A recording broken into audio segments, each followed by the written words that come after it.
Irmãos e irmãs, boa noite. Tudo bem com vocês? Muito bem.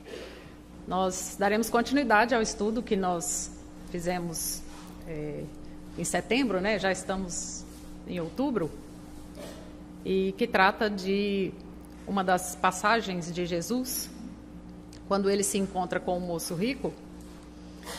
E esse moço rico diz a ele que cumpre todos os mandamentos, que ama o próximo, que nunca matou, nunca furtou, nunca fez nada de errado. Mas, aqui agora dessa vez, né? Obrigada.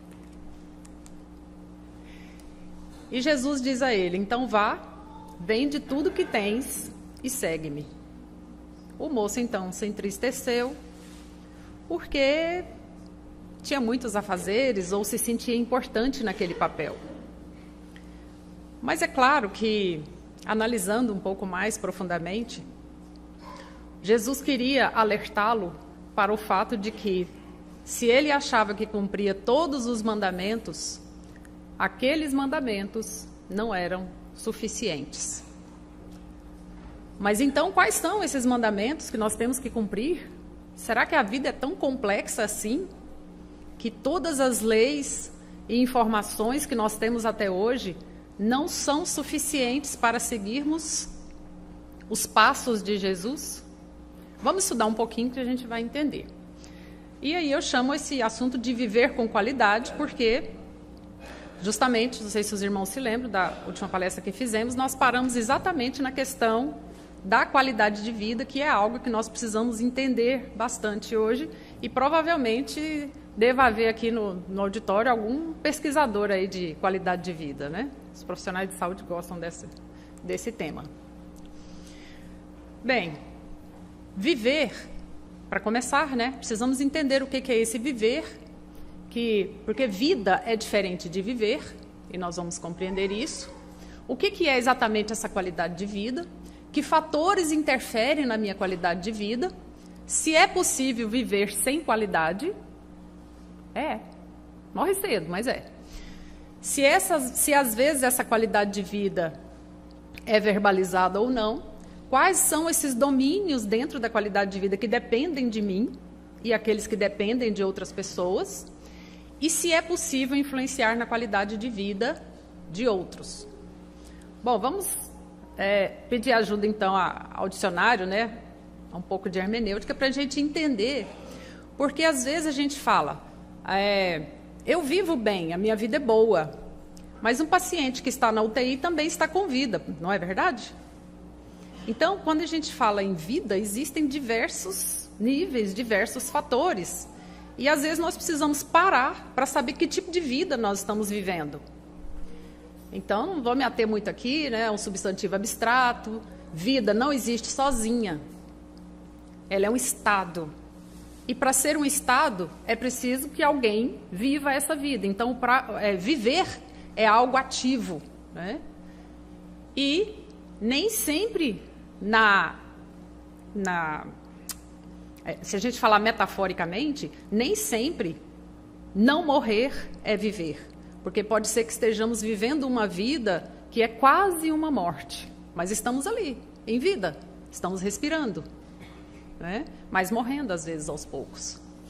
Então, dentro desse processo de vida, o que nós podemos fazer para passarmos por essa vida da melhor maneira possível, ou seja, com qualidade? Entendendo o que significa essa qualidade de viver, que o ex-presidente dos Estados Unidos, Lyndon Johnson, já disse. Foi o primeiro a se alertar, a se despertar para isso, porque não bastava que as pessoas tivessem habitação, alimentação, transporte, saúde. Elas precisariam ter tudo isso com qualidade. E aí ele disse que os objetivos não podem ser medidos através do balanço dos bancos. Então, se a pessoa tem uma cifra ali no banco, a vida dela tem qualidade. Nem sempre. Eles só podem ser medidos através da qualidade de vida que proporciona às pessoas. Então, quais são as metas a serem atingidas? Mas isso nos fornece qualidade? E aí a Organização Mundial de Saúde nos trouxe, então, o conceito, que é um movimento dentro das ciências humanas e biológicas, no sentido de valorizar parâmetros mais amplos E aí vem com a ajuda toda daquele conceito de saúde, né? Completo bem-estar físico, mental e social, e não apenas ausência de doença. E a gente faz uma paráfrase, né? Que vida não é apenas ausência de morte. Mais amplos que o aumento da expectativa de vida, o controle dos sintomas ou simplesmente a diminuição da mortalidade. Aí, quando vocês perceberem o que nós vamos analisar, vocês vão ver que existem muitos fatores e que aquele jovem rico precisava realmente fazer uma lista enorme para dizer que poderia seguir a Jesus.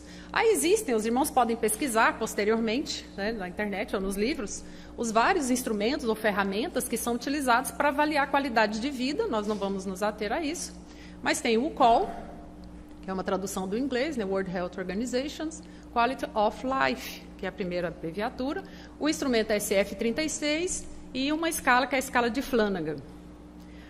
Mas o que é importante para nós? Quais são esses elementos que interferem na nossa qualidade de vida e como é que nós podemos trabalhar cada um deles para, se nós não tivermos uma vida perfeita, pelo menos nós vivermos com um pouco de qualidade. E aí fica a dica de Jesus, ó. Não basta cumprir alguns mandamentos, é preciso andar na direção certa. Porque às vezes, meus irmãos, nós fazemos um balanço da nossa vida e falamos assim: olha, eu não bebo, não fumo, não adultero, não frequento aqui, né, radiação, assiduamente, faço culto no lar, não pratico nenhum tipo de corrupção, ando corretamente, não roubo, não mato, né? E pronto. Mas esses mandamentos, sim, devem ser cumpridos. Mas eles representam o básico do básico. É um fio de água perto do oceano de normas que nós temos que cumprir para andar com Jesus, para seguir a Jesus. Então, vamos lá. O desenho é mais ou menos esse aí, ó. É se equilibrar entre todos esses fatores que estão relacionados a nós. Ah, mas então nós somos seres assim muito complexos. Sim, nós somos seres complexos.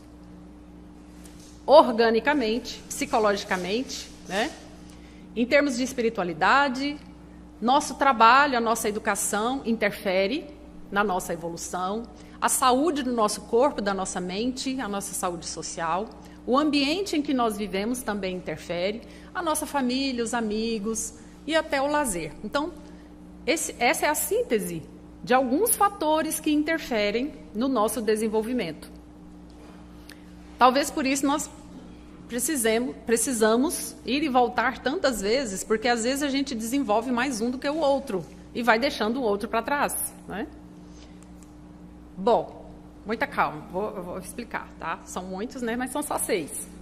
Esses são os domínios eficientes, e aí daqui a pouco a gente vai ver por que às vezes a segunda é tão terrível, mas tem gente que gosta da segunda só porque está longe da outra segunda, né? E dentro do domínio psicológico, como é que você trabalha a questão dos sentimentos positivos e negativos que fazem parte do seu cotidiano? Você consegue pensar, aprender, memorizar e se concentrar naquilo que você faz? Os concurseiros aí, os vestibulandos, o que está interferindo? E a sua autoestima, como é que está? Você se sente parte, se sente filho do grande pai mesmo? Ou qualquer notícia ruim, ou que alguém fale de você, abala sua autoestima? Como é que você se sente em relação à sua imagem corporal e aparência? Né? No nível de independência, você ainda vive como se fosse um bebezinho ou uma pessoa com necessidades especiais que não consegue? Aliás, eu vejo muitas pessoas com necessidades especiais que têm muito mais independência do que muito jovem adulto que tem todos os membros perfeitos. As atividades da sua vida cotidiana, elas estão dentro de uma normalidade, né? Você é dependente de medicamentos, ou de médicos, ou de farmacêuticos, ou de, né? Você depende desses profissionais, de enfermeiros. E a sua capacidade de trabalho é o suficiente para você se manter? E nas relações sociais, pessoais, você tem esse suporte? Você é ótimo é uma pessoa saudável, mas não consegue se relacionar com as pessoas? Você tem o suporte social quando precisa? E a atividade sexual, numa nota de 0 a 10? Não precisa responder, fica aí. No domínio ambiente, você se sente seguro? Acho que essa é uma questão difícil, né? Você se sente seguro andando pelas ruas aqui de Goiânia, né? Você se sente protegido? E o seu ambiente doméstico, lá no seu lar, como é que está? É o suficiente para você ter equilíbrio fora também? Ou você é ótimo fora, mas é o terror em casa?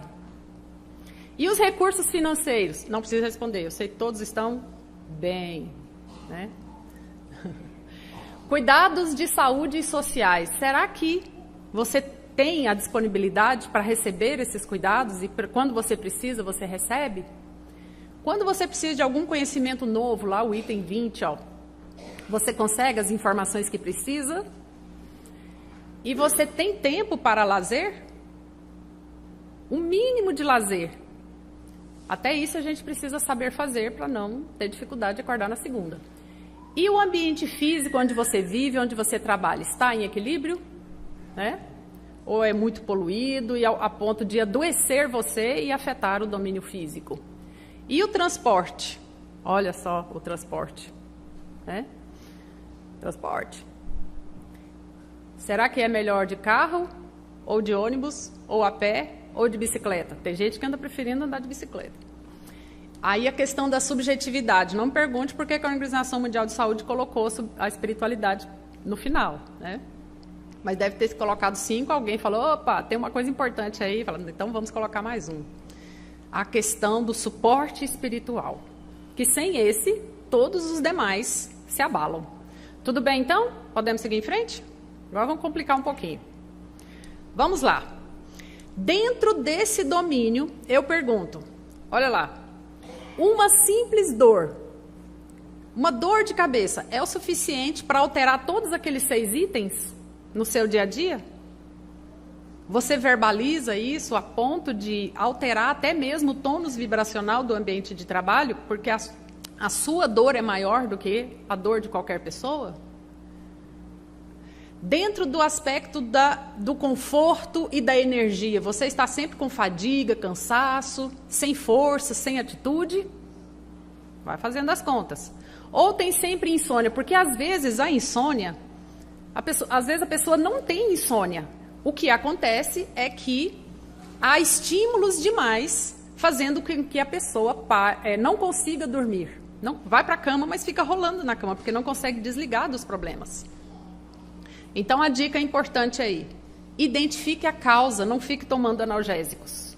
Veja qual é o gatilho que provoca essa dor. Fadiga, planeje melhor seu tempo. Se você tem o horário do almoço para descansar, por que fazer atividades naquele horário restrito do almoço? Ah, mas tem que ir à banca, resolver isso, resolver aquilo. Né? E a insônia, claro, evitar os estímulos. Então, tudo bem o físico? Dentro do psicológico, equilibrar os pensamentos e os sentimentos, porque às vezes esses pensamentos e sentimentos negativos são próprios, mas às vezes eles são inspirados por outras situações que nós deixamos em aberto, né? Aí falar, eu não consigo aprender, não consigo memorizar. Mas será que nós não estamos repetindo os mesmos erros? Né?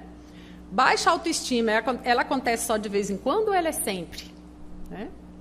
E às vezes você faz bullying com você mesmo, está sempre se criticando, em vez de olhar o seu corpo como um todo, você vê aquela manchinha, aquele defeitozinho, como se ele tomasse conta de todo o seu corpo.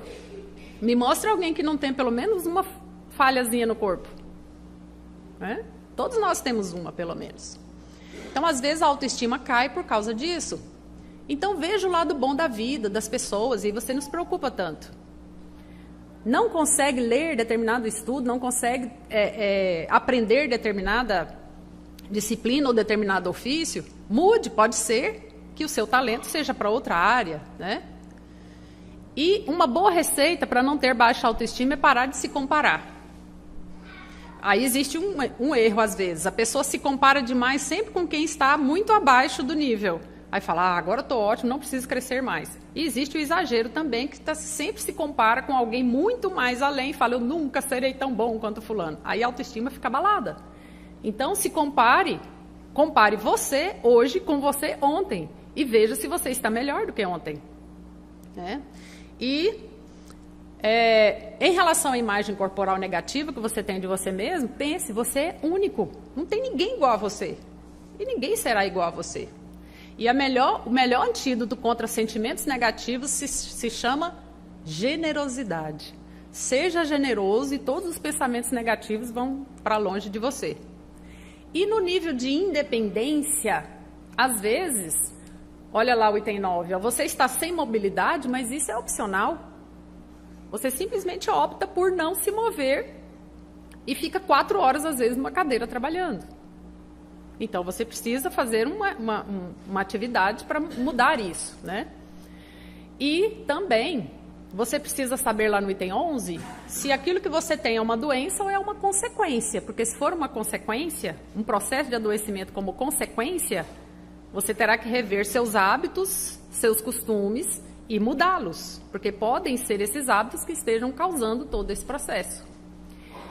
Então, lá dentro do item 12, vou chamar a atenção. Postergação do trabalho. Vai empurrando. Amanhã eu faço, depois eu faço. Classifique as tarefas. Isso é urgente. Agora. Isso pode ser feito hoje. Não, isso pode ser feito amanhã. Chegou amanhã? Faça, porque já terminou as de ontem, né? Então, se organize, né? E em termos de relações sociais. Pessoal, eu quero chamar a atenção lá para o item 13. A maioria das relações pessoais conflitantes tem a ver com a invasão do espaço do outro. Né? E, claro, a injúria, a calúnia, a difamação, já falamos sobre isso, a questão da maledicência. E, às vezes, também, você está sem apoio social porque seus planos estão fora dos padrões esperados por aquela sociedade naquele determinado momento. Né? Então, o que se esperava de uma adolescente há 20 anos não é o mesmo que se espera hoje. Pode não ser o mesmo que se espera amanhã, né? Bom, e às vezes atividade sexual reduzida por estresse, por solidão, mas às vezes é por opção. Existe também solidão dentro do casamento, porque está faltando diálogo. Então, a dica para relações pessoais conflitantes é só você usar o BIP, que a gente já falou aqui, ó, BIP. Benevolência para com todos, indulgência para com as imperfeições alheias e perdão das ofensas. Isso resolve qualquer situação, esse BIP. Está sem apoio social, ninguém vem me visitar, comece a fazer visitas então. Não é ficar sempre na casa dos outros. Vá até as regiões mais necessitadas e ofereça alguma coisa, seu serviço voluntário, né? E atividade sexual reduzida, gente, sexo não é só sexo. Às vezes, uma boa massagem no pé vale muito mais do que muita coisa.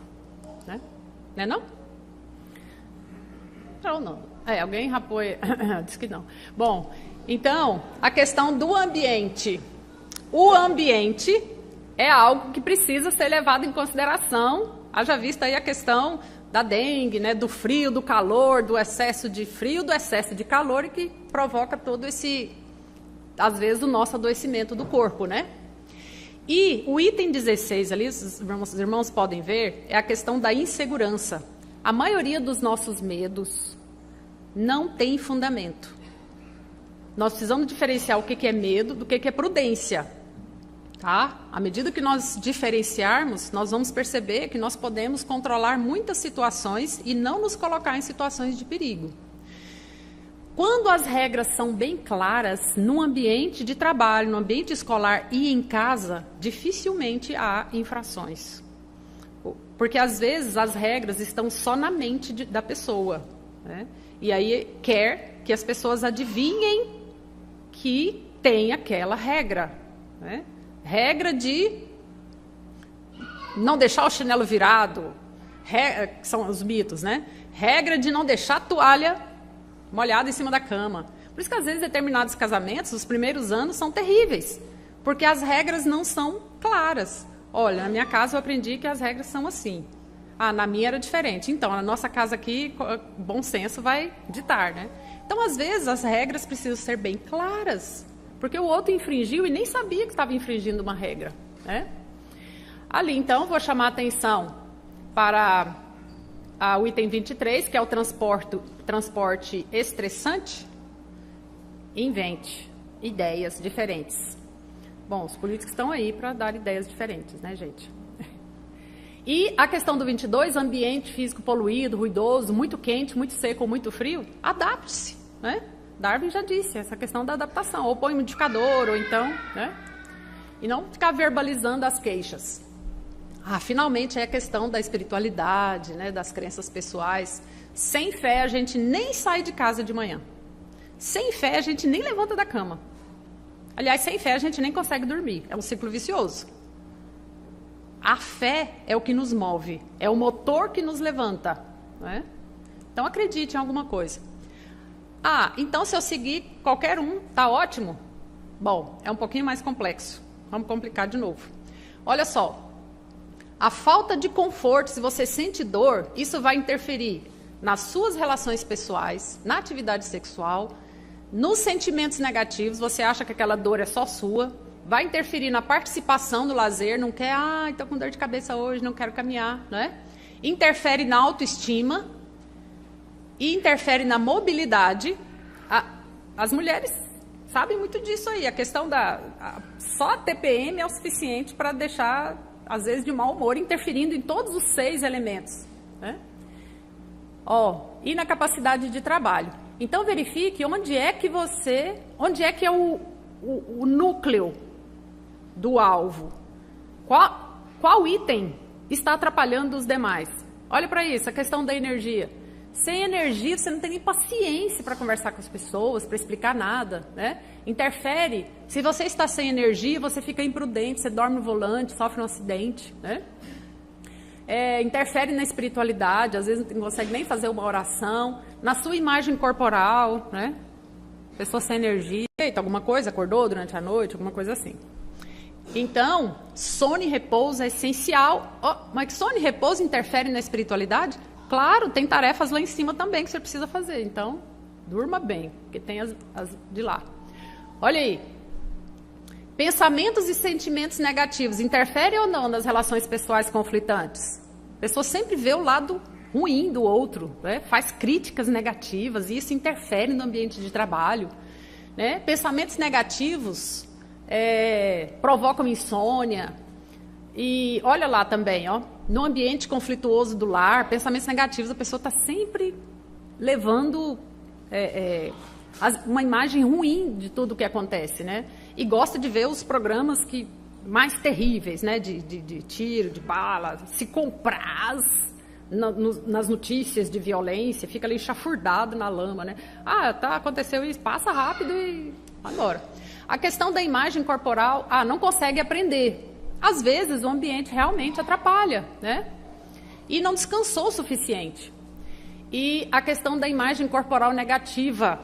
Olha só, se a pessoa não tem uma crença, não tem uma fé e não sabe que é filho do Deus Altíssimo, que é de essência divina,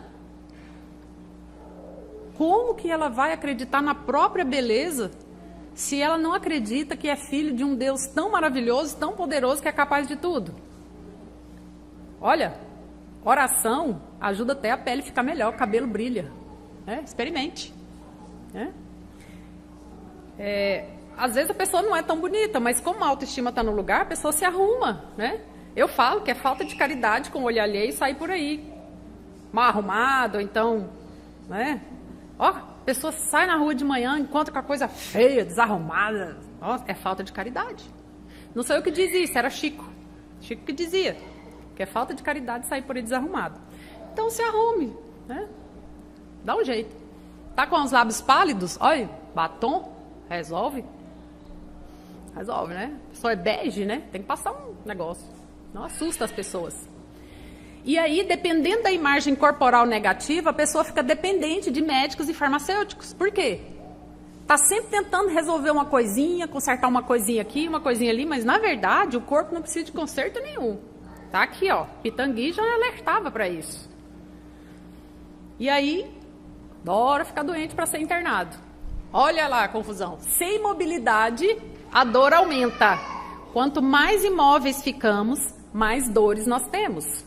Quem gosta de ficar muito parado, está ensaiando para continuar parado, né? E aí, vai ser um vovozinho, uma vovozinha com muitas dores.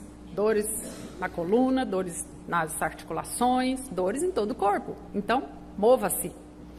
E se a vida cotidiana está sem atividade, olha lá a interferência. Você não consegue apoio social. Não tem um amigo. Bom, às vezes é melhor ter um amigo de verdade do que ter amigos ruins. Mas a gente precisa. Nós somos gente que precisamos de gente. Mas também nós não podemos tomar o tempo das pessoas estando lá por preguiça de fazer almoço no domingo. Cada domingo está na casa de um parente. Isso é vida? Aí na segunda, realmente. Se alguém faz isso todo domingo, me perdoe. Mas às vezes existe uma tradição na família, né? E postergação do trabalho. Você pode estar muito cansado. Então se organize, pare, se organize mentalmente, né?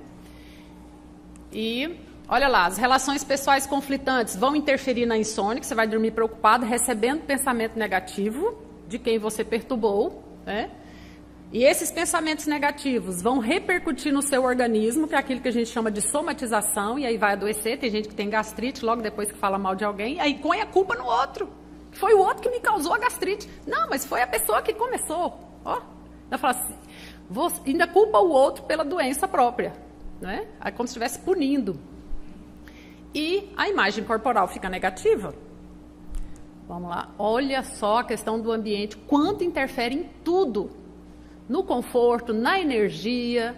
O ambiente conflituoso no lar interfere no trânsito, se a pessoa já sai chateada de casa, interfere no ambiente de trabalho, interfere em tudo. O nosso lar, nossa casa, tem que ser o melhor lugar para nós vivermos.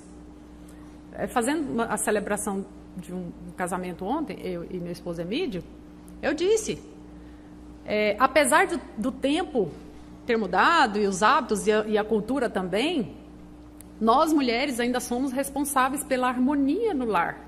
Sem ser machista, mas o homem precisa ter vontade de voltar para casa. Porque ele é nômade por natureza, mas ele precisa ter vontade de voltar para casa. Então é importante ter toda aquela higiene lá, detalhe com asseio, mas é a casa, ele precisa ficar à vontade, onde ele quiser, ou como que ele quiser. A hora que ele quiser ficar sozinho, ele tem um lugar para ficar sozinho. A hora que ele quiser ficar no coletivo, ele fica no coletivo. Ah, mas só tem um cômodo, ok. Um quarto, divido o cômodo, essa metade aqui é o local onde a pessoa fica à vontade, em paz, sozinha, a hora que quiser ficar. Então, a mulher ainda cuida disso, né? Ainda dá esse passe na casa suficiente para que o companheiro se sinta confortável. Os filhos precisam ter vontade de voltar para casa também, né? Então, essa questão do ambiente físico é muito importante. Por isso que o culto no lar promove essa proteção do ambiente. Mas às vezes também é tão bom a casa que ninguém quer sair da casa, né? Aí, por aí vai, né?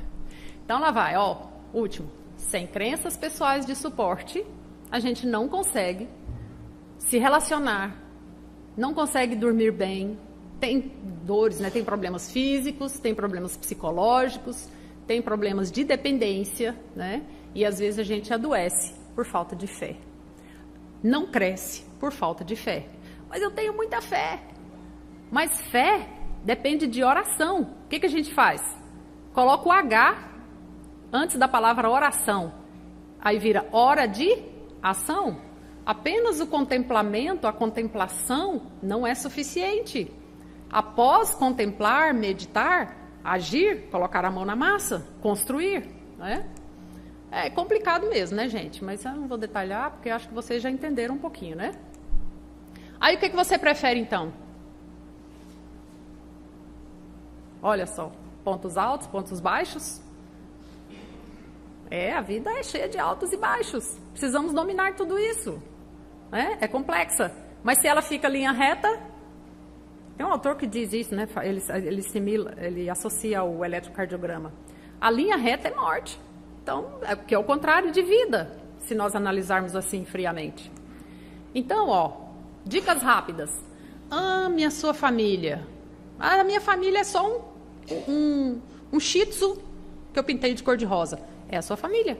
É um cachorrinho, é a sua família. Seja educado, respeite a sua saúde, pense positivo, seja organizado, seja prevenido, pense no dia de amanhã, seja atencioso. O que está acontecendo ao meu redor? Eu já estou percebendo que o tempo está acabando, já estou percebendo. Tenha paciência. Nós erramos o tempo todo, então nós temos às vezes que ter paciência com quem erra, porque se nós colocamos a espada na cabeça de alguém, tem mais umas 3 acima da nossa, né?